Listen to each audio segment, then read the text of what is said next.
Sasa jeshi la polisi mnapokuja unasema tunalinda raia na mali zao, nyinyi hamlindi raia na mali zao. Nyinyi mpo kwa ajili ya kupola sehemu ya uhai, sehemu ya wale wanaokuwa wanalalamika juu ya mambo yanayokuwa yanaenda vibaya. Nyinyi mpo kwa ajili ya kuwatisha na mpo kwa ajili ya kuwazuia wasiendelee kuongea juu ya ndugu zao waliotekwa, juu ya ndugu zao waliotekwa. Kama tungepata viongozi ambao hawajali tu matumbo yao na maslahi yao, tungekuwa na vibaka wengi mabarabarani huko, tungekuwa na wezi huko, tungekuwa tuna kila wakati watu ni robbers ambao kila kona. Haya mambo yanaendelea kwa sababu ya wizi, mnakula wachache na mwisho wa siku ndio maana tunazalisha vibaka mabarabarani, tunazalisha mapanyalodi kwa sababu ya kukosa watu wa ajira, kwa sababu ya nyinyi kujilimbikizia mimali, wakati mali hazikuwa kwa ajili yenu nyinyi na watoto wenu tu. Mali zilikuwa ndio inaitwa rasilimali za Watanganyika au rasilimali za Watanzania. Nani anayenufaika? Kama sio mnayonufaika ni nyinyi tu na watoto wenu. Wanasema msihubiri hivi potelea pote bwana. Kama mtaanza kusema basi wote sawa, tufanyeni mtakavyofanya. Lakini maana injili ilikuwa ni kukemea dhuluma, mauaji katikati ya jamii unayekaa. Wahubiri wote waliowahi kupita walikuwa wanafanya hivyo. Mitume wote, manabii wote walikuwa wanahubiri hivyo. Biblia ndivyo ilivyokuwa. Shalom mtu wa Mungu. Kwa siku nyingi sijatokea kutoa klipu za matamko moja kwa moja, lakini leo nimepata neema hii niongee maneno haya. Nimepata taarifa hizi za kuhusiana na kijana au muumini mwenzetu wa kanisa ambalo mimi pia ninaabudu au niko chini ya malezi ya kanisa hili, kwamba kuhusiana na kijana huyu ambaye alikamatwa mazingira Dar es Salaam, kanisa la Kikosi Kazi cha Injili Dar es Salaam, alikamatwa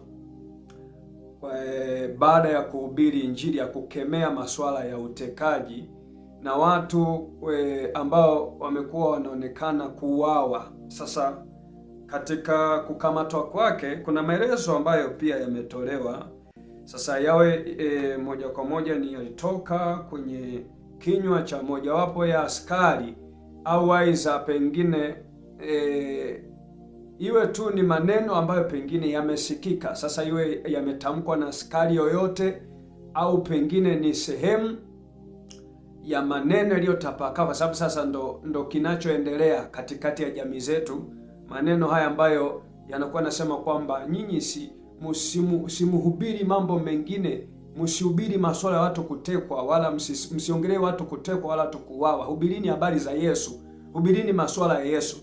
Mimi niwahakikishie na niwaambie mnaojiita askari na wale ambao mmekuwa mna tafsiri injili ni utaila ambao pengine tuliotafsiriwa kwamba kama utahubiri mateso ya kina Paulo, hubiri mateso ya Yesu. Vinginevyo kama statement ambayo nimeisikia inayosema kwamba kitawakuta, ni moja ya maelezo ambayo inasemekana kuna askari alitamka kwamba kama mtaendelea kudili na haya mambo ya kukemea masuala si ya utekaji, mnaacha kuongelea masuala kwenye Biblia, basi yatawakuta kama iliwahi kuwakuta wanafunzi wa Yesu au kilichowahi kumkuta Yesu. Mimi niwaambie kwamba askari huyu aliyetamka maneno haya, nimhakikishie tu kwamba tunafahamu na hata kisaikolojia tumeshaandaliwa sana kwa mfumo wa injili kwamba kwa vyovyote vile huwa unapingwa na askari ambao ndio mliowahi kuua wanafunzi wa Yesu, mliohusika kumuua Yesu, na hata sasa ndio nyinyi mnaohusika kuteka na kuua kwa kigezo na namna ambacho mnajiita askari. Mpo eti kwa mnasema mnalinda amani ya nchi. Nyinyi hampo kwa ajili ya kulinda amani ya nchi, nyinyi mpo kulinda wala nchi, mpo kuwalinda wala nchi, mpo kuwalinda mafisadi, mpo kuwalinda CCM mtandao, mpo yani nyinyi kwa ajili tu ya kuhakikisha usalama wa wananchi wanaoila nchi, wanaoteka, wanaoua, wanaoibagaza nchi yetu. Mpo kwa ajili ya kulinda maslahi tu ya watu hao, lakini hampo kwa ajili ya kulinda raia kama vile mnavyojitafsiri. Siji mpo kulinda raia na mali zao, na uhakikishieni nyinyi mpo kwa maslahi yenu binafsi. Na kama ni kweli maneno haya yametamkwa na mmoja ya askari kwamba kama tu tutaendelea kudili na kinachoitwa injili ya kukemea masuala ya utekaji katikati ya jamii hii au katikati ya jamii zetu, kukemea utekaji na mauaji yanayokuwa yanafanyika ya kinyama na wanaojinadi hadharani kwamba hawa tukiwapoteza polisi msiwatafute, ambao hamwachukulia hatua zozote, na baadhi ya maafisa wa ngazi za juu wa jeshi la polisi kutajwa kuhusika na masuala ya utekaji. Wakina Sativa waliwahi kuwataja wakina Mafuere kuhusika na masuala ya utekaji, hamchukui hatua zozote. Niliwahi kumwona hata mzee Butiko anasema Rais Samia hahusiki na kuteka watu. Tulitaka achukue hatua kwa miuaji na mitekaji ya ndugu zetu. Tulitaka tusikie amechukua hatua gani kwa wale wanaosema hawa tukiwapoteza polisi msiwatafute. Zaidi tu wanakuja wanatokea kwamba ile tu ilikuwa ni lugha, tugange yajaye. Tugange yajaye kati sisi tushapoteza ndugu zetu, wakina Mdude Nyagali, wakina Amfani Polepole, wakina Deus Soka, mpaka leo hatujui walipo, wakina Injili Geuzaya Olo, wakina Elisha Juma, hatujui waliko wapi mpaka leo. Unakuja tunatokea tugange tu yajaye, tugange tu yajaye. Rudisha ndugu zetu waliopotea, kwa sababu wewe bila shaka mkamatwa na ngozi ndio mwizi wa ng'ombe. Ndio mwizi wa ng'ombe. Sasa jeshi la polisi mnapokuja unasema tunalinda raia na mali zao. Nyinyi hamlindi raia na mali zao, nyinyi mpo kwa ajili ya kupola sehemu ya uhai, sehemu ya wale wanaokuwa wanalalamika juu ya mambo yanayokuwa yanaenda vibaya. Nyinyi mpo kwa ajili ya kuwatisha na mpo kwa ajili ya kuwazuia wasiendelee kuongea juu ya ndugu zao waliotekwa, juu ya ndugu zao waliouawa. Nyinyi mpo kwa ajili ya kulinda tu maslahi ya watu fulani fulani ambao wenyewe inawezekana ndo wanaibagaza sana nchi yetu. Hao ndo mnawalinda sana na kuwakingia vifua. Sasa mnapokuja unasema nyi hubirini Injili. Injili sio utaila. Kwa kwanza unasema hao Paulo waliteswa. Tuache kuongelea mateso ya katikati ya jamii zetu, wanaotekwa, wanaouao. Tuanze tu Daudi au si ndo Paulo akakatwa kichwa. Sisi tulikuwepo nyakati za Daudi. Tulikuwepo wakati wa kipindi cha Daudi. Tuache kuongelea wanaotekwa sasa hivi, tuache kuongelea wanaouawa sasa hivi, tuache kuongelea mateso yanayotupata sisi kwenye jamii zetu. Ukaja afu wewe after all mfahamu kwamba nyinyi hamtaki kutupangia sisi nini cha kuhubiri. Hamtaki kutupangia nini cha kuhubiri. Si kwamba wewe sio Roho Mtakatifu, wewe sio Mungu. Uwezo ukatupangia sisi cha kuhubiri. Uwezo ukatupangia. Yaani kitendo cha kusema sio kama tu mtaendelea na hivi, hamnaacha kudili na mambo yetu ni yapi kama sio Biblia inatuambia kila mtu asiangalie mambo yake mwenyewe, bali afadhali angalie mambo ya watu wengine. Yesu mwenyewe kama ingelikuwa anaangalia nafsi yake tu, anaangalia maisha yake tu, sisi wavuta bangi tusingeokolewa. Hata mitume wenyewe ambao ndo walioisambaza Injili paka imekuja imetufikia, wangeangalia mambo yao tu ya jamii zao na familia zao tu, sisi tusingefikiwa na Injili. Na Injili ni kupinga dhuluma, kupinga mauaji, kupinga ubaya katikati ya jamii hiyo unaokuwa unaishi. Sio tu tubaki tunahubiri Yesu akateswa, Paulo akateswa. Hatupo kwenye nyakati za kina Paulo. Tupo katika nyakati za kina Alfani Polepole, tupo kwenye nyakati za kina Elisha Juma, tuko katika nyakati za kina Deus Soka. Nasema haya sasa tutawapoteza.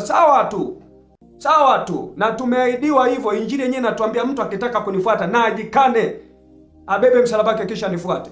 Sikia maandiko yanavyosema katika kitabu cha Isaya sura ya 58 mstari wa kwanza, inasema hivi: piga kelele, usiache, paza sauti yako kama tarumbeta, uwahubiri watu wangu kosa lao na nyumba ya Yakobo dhambi yao. Usiache, piga kelele, paza sauti usiache, ongea mpaka mambo yabadilike. Ongea mpaka waache utekaji, waache mauaji. Ndivyo tulivyoagizwa kwa mujibu wa Biblia hii mimi nayosoma hii. Vinginevyo labda wakina Mwamposa ndio mkawapangie vya kuhubiri, kwa sababu wale wapo kwa ajili ya kuwapongeza wauaji na kuambia mwaka wako si nyota yako inaenda itarudishwa walioshika mafanikio, wakati mafanikio yameshikwa na mijizi ya rasilimali. Mafanikio ya Afrika yameshikwa na walarushwa na mijizi. Pesa nyingi ziko kwa mijizi na kujiwekea miposho mikubwa na kuja mnatuaidia hadi hewa na kutuambia si kwamba mtatibiwa figo bure. Sasa hivi ukienda hata kwenye mahospitalini kumwona tu daktari lazima uwe na kitu chochote. Lazima uwe na pesa ya kwenda kumwona daktari. Muna malengo gani na wanadamu nyinyi? Munataka nini kwetu sisi wanadamu? Kama tu tutaendelea kukaa kimya na kuendea mateso ya Paulo, mateso ya Yesu, tufe huku tunajiona? Hapana bwana. Haiwezekani tuanze tu Paulo akateswa. Wanateswa watu kwenye jamii zetu. Na hiki ambacho ndo kinaonekana, usichanganye dini na siasa. Siasa inataka nini? Siasa inataka kusiwepo na rushwa, kusiwepo na dhuluma. Ndo kinachoitwa uzalendo. Na mtu wa Mungu yeye kibiblia, kwa mujibu wa Biblia, tumeagizwa sisi, ole wetu tusipoihubiri Injili. Imeandikwa enendeni ulimwenguni wote mkawafanye watu wote kuwa wanafunzi wangu. Tumeagizwa sisi kukemea dhuluma, kukemea mauaji. Mzalendo namba moja naye kama sio mhubiri. Na leo usichangae dini na siasa. Wewe tupangie si vya kuhubiri. Injili imeishia kwa wezi tu wa mabarabarani au wanawake wanaojiuza mababa. Wanajiuza kwa sababu ya nini? Si ndo wengi wao ambao Magufuli alipokuwepo asema machinga wasisumbuliwe, sasa hivi ndio unakuta wanafukuzwa mabarabarani. Si ndo wao wanaenda kujiuza sasa, wanaacha biashara. Si ndo wao? Tuache kudili na mambo ambayo moja kwa moja ndio yanayochangia moja kwa moja watu kwenda kujiuza, ndio yanayochangia watu kuvuta bangi. Tuache kunyosha moja kwa moja kwamba tatizo kinachofanya mpaka watu wanaenda kulewa ni wanaenda kwa sababu mambo mengi yamekwama. Mambo mengi yamekwama, ndio mwisho wa siku na mwada tuvute bangi, hata tujiuze sasa. Lakini ingekuwa kama tungepata viongozi ambao hawajali tu matumbo yao na maslahi yao, tungekuwa na vibaka wengi mabarabarani huko, tungekuwa na wezi huko, tungekuwa tuna kila wakati watu ni robbers ambao kila kona. Haya mambo yanaendelea kwa sababu ya wizi, mnakula wachache na mwisho wa siku ndio maana tunazalisha vibaka mabarabarani, tunazalisha mapanyalodi kwa sababu ya kukosa watu wa ajira, kwa sababu ya nyinyi kujirimbikizia mimali wakati mali hazikuwa kwa ajili yenu nyinyi na watoto wenu tu. Mali zilikuwa ni inaitwa rasilimali za Watanganyika au rasilimali za Watanzania. Nani anayenufaika? Kama sio mnayonufaika ni nyinyi tu na watoto wenu. Mahospitali ni huduma mbovu, mabarabara mabovu. Huyo anasema msihubiri hivi. Potelea pote bwana. Kama mtaanza kusema basi wote sawa, tufanyeni mtakavyofanya. Lakini maana injili ilikuwa ni kukemea dhuluma, mauaji katikati ya jamii unayekaa. Wahubiri wote waliowahi kupita walikuwa wanafanya hivyo. Mitume wote, manabii wote walikuwa wanahubiri hivyo. Biblia ndivyo ilivyokuwa inatotaka. Ukisoma mali penga, kina Elia walikuwa wanakemea mauaji.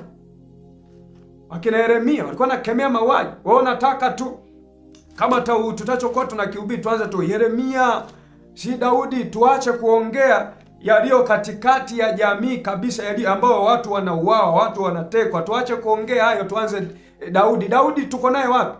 Tuongee masuala ya wazungu ambao tuwajui kabisa, tunaacha watu ndugu zetu wanaotekwa katikati ya jamii. Hapana. Wote tubaki ni manabii tu, uchwala tu, manabii uchwala, mitume uchwala tu, na kuongea sio mwanamke akikukataa ni laana, mwanamke ukimkataa mchungaji laana. Ndio tubaki na hivyo vya takataka ya upumbavu haya. Sikia maandiko haya katika kitabu cha Yeremia hapa. Kitabu cha Yeremia sura ya kwanza hapa.